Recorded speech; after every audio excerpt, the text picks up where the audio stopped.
निज भाषा उन्नति अहे सब उन्नति को मूल। बिन निज भाषा ज्ञान के मिटत ना हिये को सूल। यानी अपनी भाषा की उन्नति में ही सारी उन्नति का मूल है। और आज भारत की अपनी भाषा हिंदी देश ही नहीं बल्कि दुनिया भर में बोली जाने वाली भाषा बन चुकी है। सांस्कृतिक और पारंपरिक महत्व को समेट हिंदी अब विश्व में लगातार अपना फैलाव कर रही है। देश विदेश में इसे जानने और समझने वालों की संख्या में तेजी से इजाफा हो रहा है। और इंटरनेट के इस युग ने हिंदी को वैश्विक धाक जमाने के लिए एक नया आसमान भी मुहैया कराया है। केवल इतना ही नहीं, आज दुनिया में ऐसे भी देश है जहां न केवल हिंदी बोली जाती है बल्कि इसका अस्तित्व वहां की आधिकारिक भाषा के रूप में भी मौजूद है। प्रशांत महासागर के मध्य में स्थित देश फिजी एक ऐसा ही देश है जहां की आधिकारिक भाषा हिंदी है। और हिंदी के प्रति फिजी के प्रेम और अनुराग के कारण ही 12वें विश्व हिंदी सम्मेलन के आयोजन के लिए इस देश को चुना गया।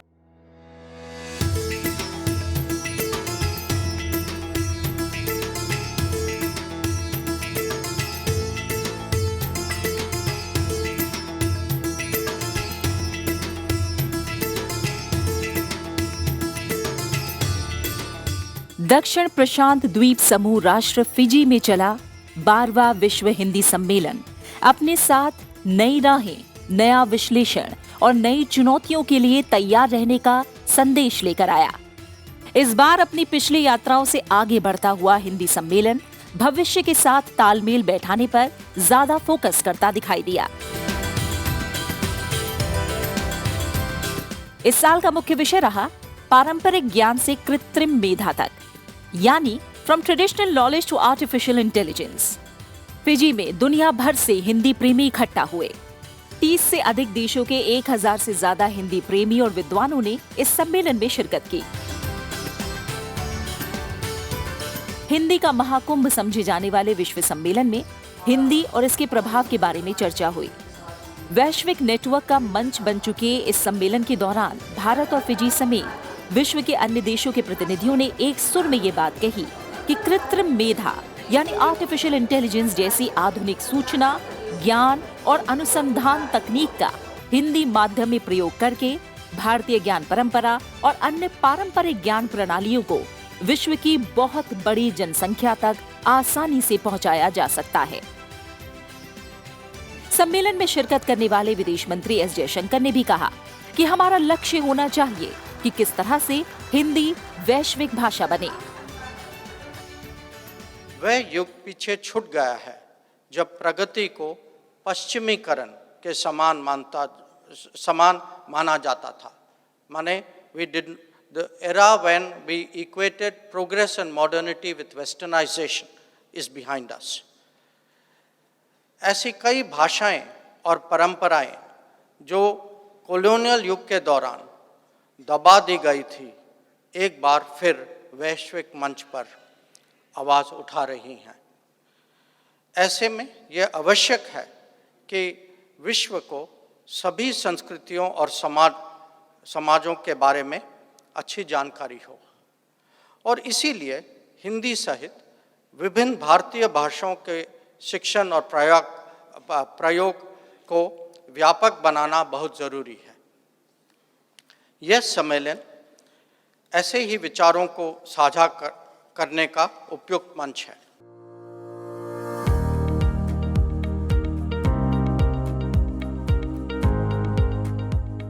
सम्मेलन में अंतर्राष्ट्रीय स्तर पर हिंदी के उपयोग को बढ़ाने और खासकर हिंदी शिक्षण में आधुनिक प्रणालियों और संसाधनों का प्रभावी तरीके से उपयोग किए जाने की आवश्यकता पर सभी का जोर रहा।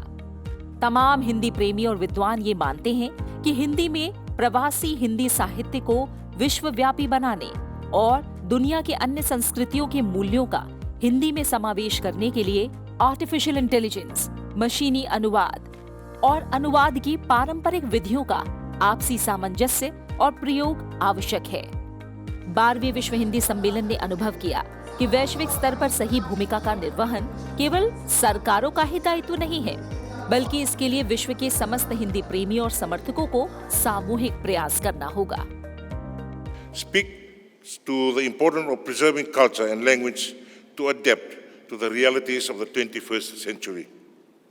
Modern technology and artificial intelligence if used constructively, plays a pivotal role in preserving, advancing multilingualism, and supporting the diversity of languages. Artificial intelligence, through various forms, can facilitate both the preservation of endangered languages and deciphering ancient texts in ancient languages. This century is experiencing a technology, artificial intelligence, and social media revolution. It is an opportunity to reinforce our development rather than as a barrier. The preservation of our language must be a whole of society approach.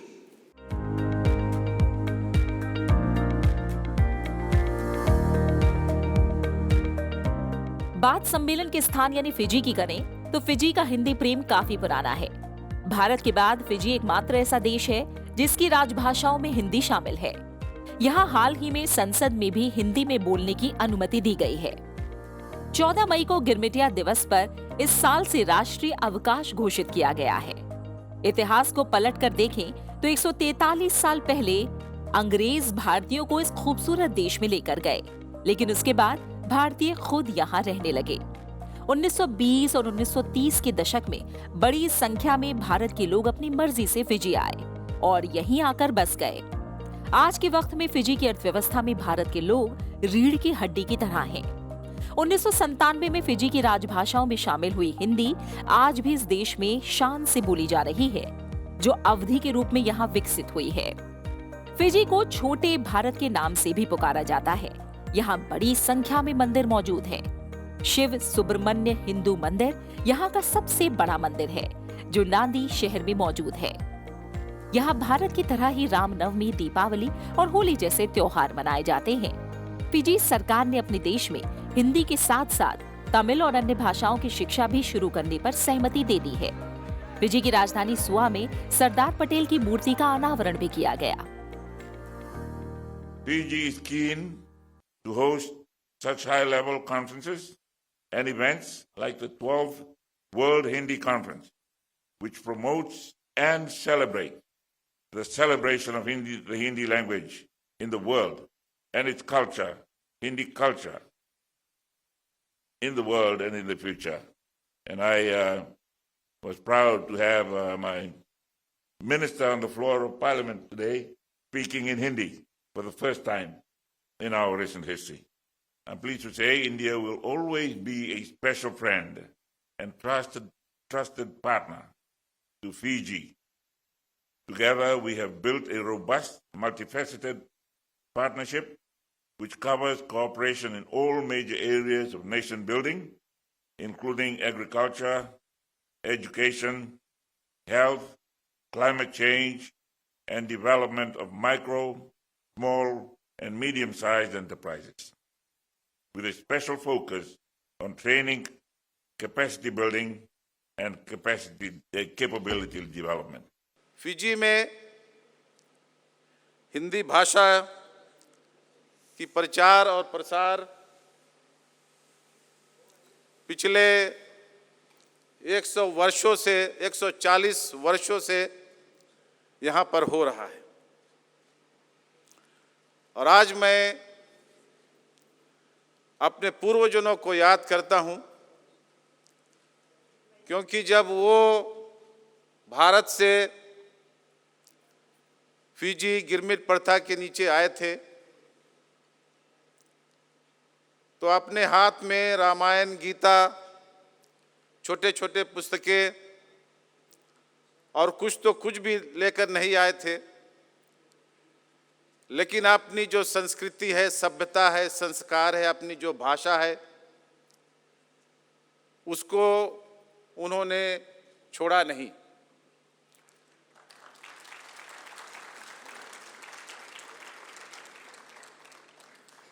और जब भारतीय समाज की पहचान इस देश में गिरमिट प्रथा की समाप्त होने के बाद बन रही थी, 1930s, 40s, 50s में आर्थिक स्थिति उन परिवारों के बीच ठीक नहीं था, लेकिन फिर भी हमारे जो पूर्वज थे उनको पता था कि अगर भाषा जीवित नहीं रहेगा, भाषा को अगर वो नहीं संभालते हैं तो उनकी संस्कृति, सभ्यता और संस्कार भी जा सकती है। इसीलिए उन लोगों ने अपने मेहनत से छोटे छोटे रूप से आमदनी को इकट्ठा करके और फिजी में कोने कोने में छोटे छोटे पाठशालाओं की निर्माण की और वहीं से हिंदी पढ़ाने और उसकी प्रचार और प्रसार की शुरुआत हुई। आज का समय तेजी से बदलता और आगे बढ़ता दौर है और अब तकनीक में भी लगातार हिंदी का प्रयोग बढ़ रहा है। हर 5 में से 1 व्यक्ति हिंदी में इंटरनेट का प्रयोग करता है। फेसबुक, ट्विटर और व्हाट्सएप जैसी ऐप्स में हिंदी में आसानी से लिखा जा सकता है। इसके लिए गूगल हिंदी इनपुट, लिपिक.in जैसे अनेक सॉफ्टवेयर और स्मार्टफोन एप्लीकेशंस आज मौजूद हैं। हिंदी अंग्रेजी अनुवाद भी संभव है। एक अध्ययन के मुताबिक अगर देखें तो हिंदी सामग्री की जो खपत है वो करीब 94% तक बढ़ी है और आज के आर्टिफिशियल इंटेलिजेंस यानी कृत्रिम मेधा के दौर में कैसे हिंदी साथ साथ आगे बढ़ती रहे, इस पर बहुत ज्यादा जोर दिया जा रहा है। दुनिया भर की एजेंसियां और संगठन आने वाले समय में भारत के कद और अहमियत को और ऊंचा होता हुआ देख रहे हैं। भारत न केवल तकनीक की दृष्टि से बल्कि भाषा और संस्कृति की दृष्टि से भी दुनिया में सबसे ऊपरी पायदान पर होगा। सूचना प्रौद्योगिकी और आर्टिफिशियल इंटेलिजेंस जैसी आधुनिक ज्ञान प्रणालियों का समुचित उपयोग करते हुए हिंदी मीडिया, सिनेमा और जनसंचार के विविध नए माध्यम ने हिंदी को विश्व भाषा के रूप में विस्तारित करने की नई संभावनाओं के द्वार खोले हैं। हिंदी आज ज्ञान विज्ञान के साथ साथ प्रौद्योगिकी की भी भाषा बन रही है। आज बहुराष्ट्रीय कंपनियां अपने उत्पाद बाजार में स्थापित करने के लिए हिंदी मीडिया का भरपूर इस्तेमाल कर रही हैं। हिंदी के लिए आने वाले समय में अवसर ज्यादा बनते दिख रहे हैं। हिंदी एक बढ़ती हुई भाषा है। हिंदी एक ग्रोइंग लैंग्वेज है। ग्रोइंग लैंग्वेज होने का मतलब ये हुआ कि जीवन के विविध क्षेत्रों में हिंदी बढ़ रही है। उदाहरण के तौर पर हिंदी का साहित्य बढ़ रहा है, हिंदी की शब्द संपदा बढ़ रही है, हिंदी जीवन के विविध क्षेत्रों में बढ़ रही है, जैसे सिनेमा या मीडिया या शिक्षा ही नहीं, इनके अतिरिक्त अन्य क्षेत्रों में भी हिंदी बढ़ रही है, जिनमें विज्ञान और टेक्नोलॉजी एक क्षेत्र है, तो यहाँ भी बढ़ रही है। और चौथा बड़ा एक हिंदी के बढ़ने का जो सबूत है वो ये है कि वो प्रौद्योगिकी में बढ़ रही है। उदाहरण के तौर पर आज हम ये कहते हैं तकनीकी दुनिया में कि हिंदी में यदि आप काम करना चाहते हैं तो तकनीक आपके लिए बाधा नहीं है। आप जो चाहें हिंदी में टेक्नोलॉजी का प्रयोग करते हुए कर सकते हैं। उसी तरह से जैसे पश्चिमी दुनिया के लोग अपनी भाषाओं का प्रयोग करते हुए तकनीक में आगे बढ़ सकते हैं। माइक्रोसॉफ्ट ने इस दिशा में बहुत कार्य किया है। माइक्रोसॉफ्ट ने भारतीय भाषाओं में जो एक लेवल प्लेइंग फील्ड बनाया है, मतलब भारतीय भाषाओं और अंग्रेजी में समान ढंग से काम करने का एक प्लेटफॉर्म जो तैयार किया है, उसमें कृत्रिम मेधा की बड़ी भूमिका है। जैसे आप देखेंगे कि आज आप कृत्रिम मेधा की बदौलत विंडोज़ और ऑफिस आदि में आप डिक्टेशन कर सकते हैं। हिंदी भाषा में आप बोलेंगे और टाइप होता चला जाएगा। इसके उल्टा यानी टेक्स्ट टू स्पीच भी आज इन भाषाओं में, इन उत्पादों में संभव है। यानी आप कुछ हिंदी में टाइप करते हैं तो कंप्यूटर उसको पढ़कर सुनाता है। अब ये कृत्रिम मेधा का एक पक्ष है, यानी कि ध्वनि आधारित पक्ष। फिर एक दूसरा पक्ष है कंप्यूटर विजन। और कंप्यूटर विजन से हमारा, जब हम उसको सामान्य यूजर के प्रोडक्टिविटी के क्षेत्र में लाते हैं, तो आप वहाँ देखेंगे कि यदि हिंदी का यूज़र हिंदी भाषा में अपने कंप्यूटर पर, विंडोज़ कंप्यूटर पर कुछ लिखता है अपनी हस्तलिपि में, तो वो भी कन्वर्ट हो जाता है टाइप किए हुए टेक्स्ट में। और वो क्यों होता है? क्योंकि ये कंप्यूटर विजन का एक हिस्सा है और कंप्यूटर विजन कृत्रिम मेधा का एक हिस्सा है। तीसरी बड़ी जो चीज़ है कृत्रिम मेधा की, वो है भाषाओं को समझने की क्षमता। और जब कंप्यूटर या कृत्रिम मेधा भाषाओं को समझने लगती है तो वो भाषाओं के बीच अनुवाद करने में भी उसका बहुत बड़ा सहयोग करता है।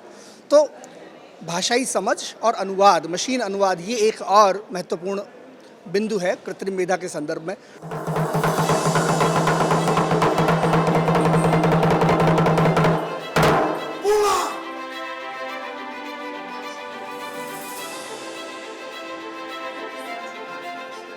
विश्व हिंदी सम्मेलन अब 12 पायदान पार कर चुका है। हिंदी को सम्मानजनक स्थान दिलाने के लिए जब एक सुनियोजित, सुव्यवस्थित और स्वतंत्र मंच की आवश्यकता महसूस की गई, तब इस परिकल्पना को सबसे पहले 1975 में मूर्त रूप दिया गया। पहला विश्व हिंदी सम्मेलन 1975 में नागपुर, महाराष्ट्र में हुआ। 1975 से अब तक 12 सम्मेलनों का आयोजन किया जा चुका है। ये भी तय हुआ कि जब भी भारत में विश्व हिंदी सम्मेलन का आयोजन होगा तो उसका अगला सम्मेलन मॉरिशस में ही होगा। दूसरा सम्मेलन मॉरिशस में आयोजित किया गया, जबकि तीसरा सम्मेलन 1983 में दिल्ली में हुआ। इसके बाद 10 साल के लंबे अंतराल के बाद 1993 में मॉरिशस में चौथा विश्व हिंदी सम्मेलन हुआ। 1996 में विश्व हिंदी सम्मेलन ट्रिनिडाड एंड टोबैगो पहुंचा, जबकि 1999 में लंदन में विश्व हिंदी सम्मेलन का आयोजन किया गया। इसके 4 साल के अंतराल के बाद 2003 में सूरीनाम को विश्व हिंदी सम्मेलन के लिए चुना गया। 2007 में 8वां विश्व हिंदी सम्मेलन लंबी दूरी तय करता हुआ अमेरिका पहुंचा। इसके बाद 2012 में 9वें विश्व हिंदी सम्मेलन का आयोजन दक्षिण अफ्रीका में किया गया। इसके बाद एक बार फिर 2015 में भोपाल यानी भारत में विश्व हिंदी सम्मेलन का आयोजन हुआ। भोपाल में 10वें विश्व हिंदी सम्मेलन के बाद 11वां विश्व हिंदी सम्मेलन मॉरिशस में 2018 में आयोजित किया गया और अब 2023 में 12वां विश्व हिंदी सम्मेलन प्रशांत महासागर को पार करता हुआ फिजी पहुंचा। 1975 में नागपुर में हुए पहले विश्व हिंदी सम्मेलन का सफर प्रशांत महासागर को पार करता हुआ 2023 में फिजी तक आ पहुंचा। तो यहाँ के लोगों में महासागर की तरह ही हिंदी के प्रति प्रेम और भारत के साथ रिश्तों में तरलता, गहराई और पारदर्शिता साफ दिखाई देती है। हिंदी में अभी तक सिर्फ भारत की संसद में ही विचार विमर्श और चर्चाएं होती हैं, लेकिन फिजी भी ऐसा देश बन गया है जहां की संसद में अब हिंदी में भी बोलने की अनुमति दे दी गई है। लेकिन हिंदी की अवध से लेकर फिजी तक की यात्रा संघर्ष के कई दौर और पड़ाव से होकर गुजरी है। –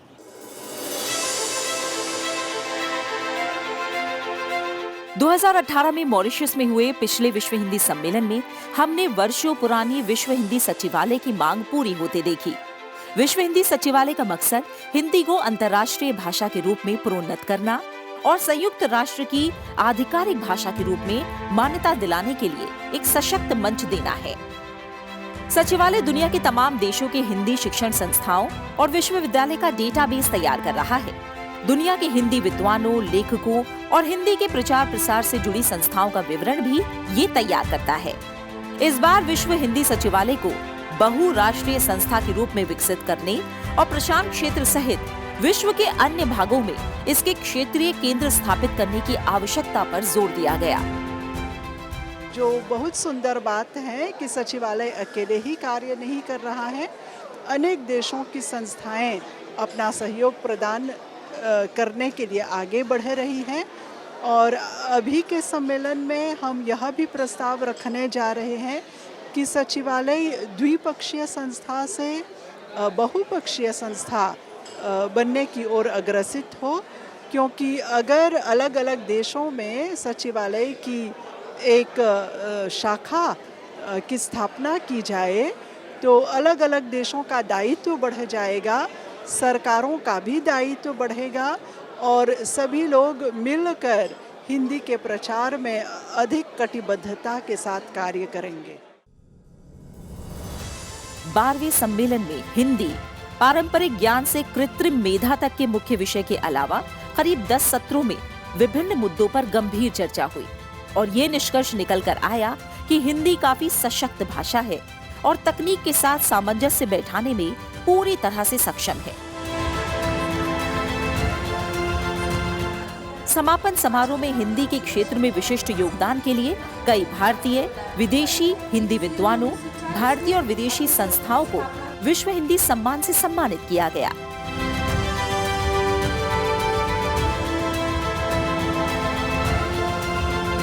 आज पूरे विश्व में हिंदी का बोलबाला है। विश्व के 132 देशों में बसे भारतीय मूल के ही लगभग 2 करोड़ लोग हिंदी का प्रयोग कर रहे हैं। खास तौर से गिरमिटिया देशों में हिंदी की स्थिति लगातार उज्जवल हो रही है।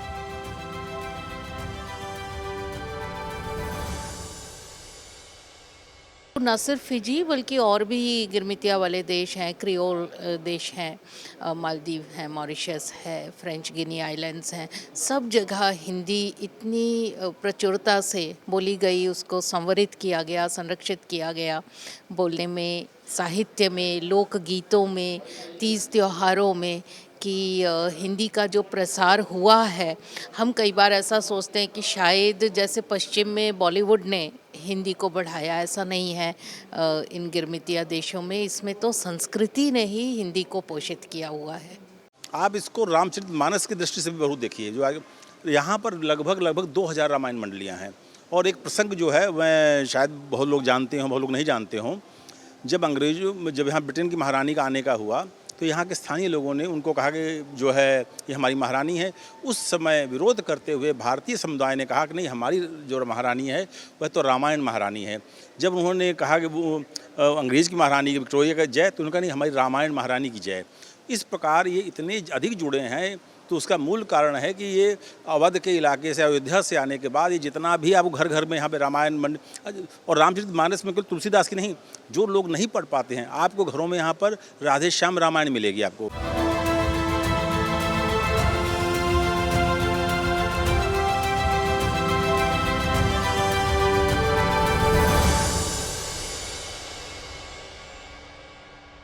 जाहिर है आज बहुत सी चुनौतियों के बावजूद हिंदी तेजी से आगे बढ़ रही है।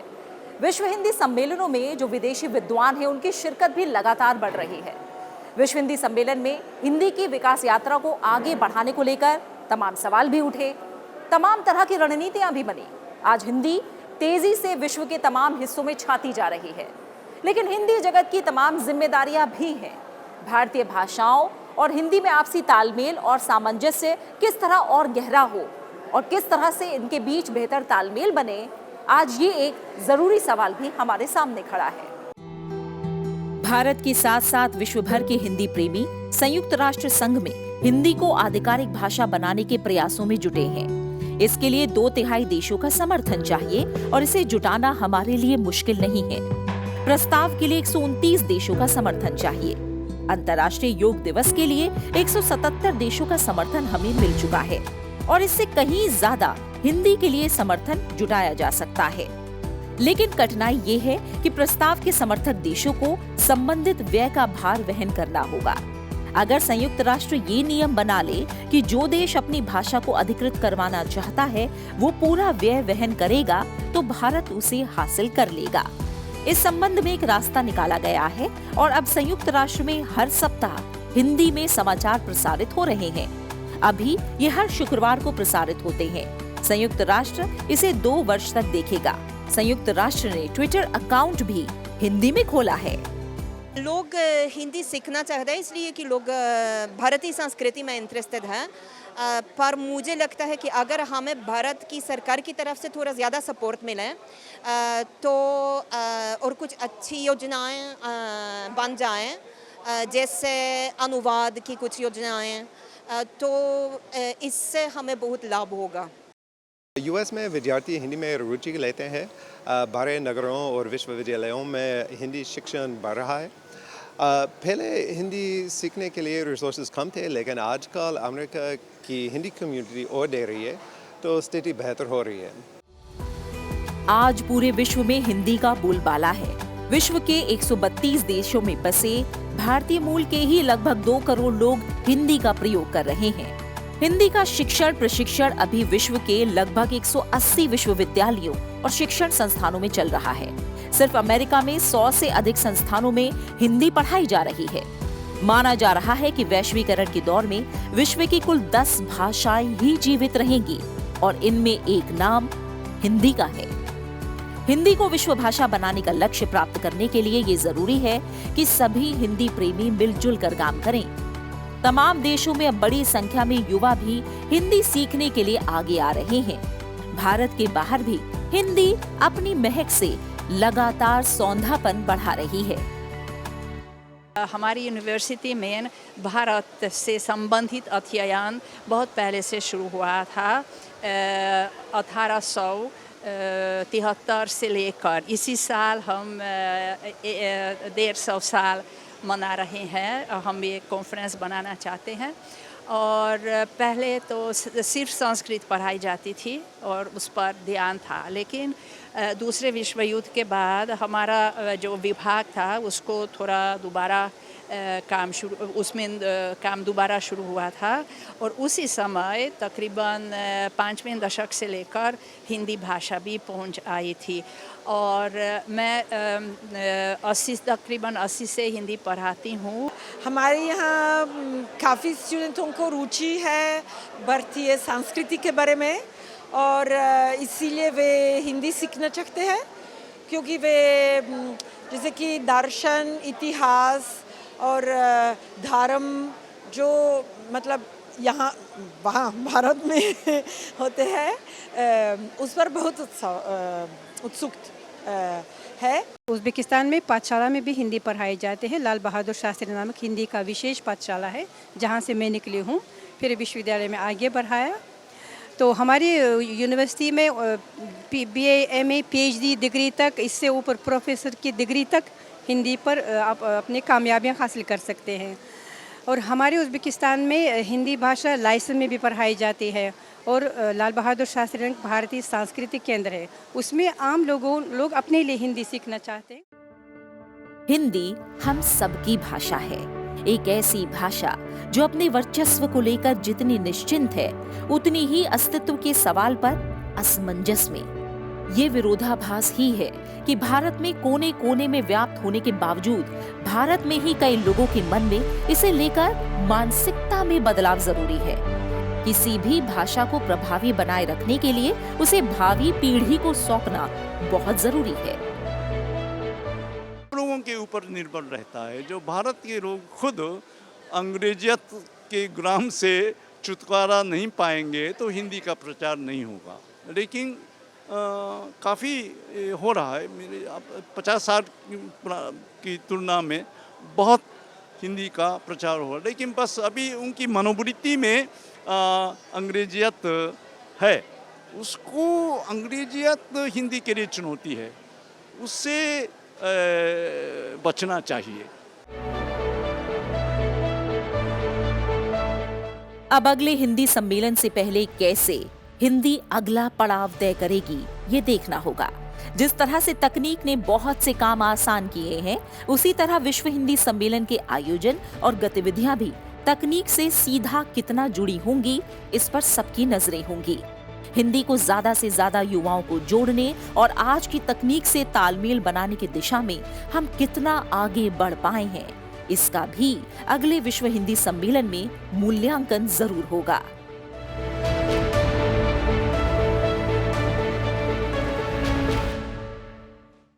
फिजी में हाल में संपन्न दुनिया भर के हिंदी प्रेमियों के महाकुंभ से उठे सवालों पर चर्चा जारी है। 12वें विश्व हिंदी सम्मेलन में हिंदी को विश्व भाषा के रूप में स्थापित करने का संकल्प लेने के साथ तमाम रणनीतियां भी बनी। आजादी के अमृतकाल के अवसर पर फिजी समेत हिंदी प्रेमी सभी देश ये मानते हैं कि संयुक्त राष्ट्र की आधिकारिक भाषा बनने का हिंदी का हक बनता है। आचार्य विनोबा भावे ने कहा था कि हिंदी को गंगा नहीं समुद्र बनना होगा, और इस राह में हमारे लिए तमाम अवसर हैं तो कई चुनौतियां भी हैं, जिनसे पार पाने और हिंदी की यात्रा को और तीव्र गति देकर अधिक से अधिक जनमानस से जोड़ने के तमाम प्रयास जारी है।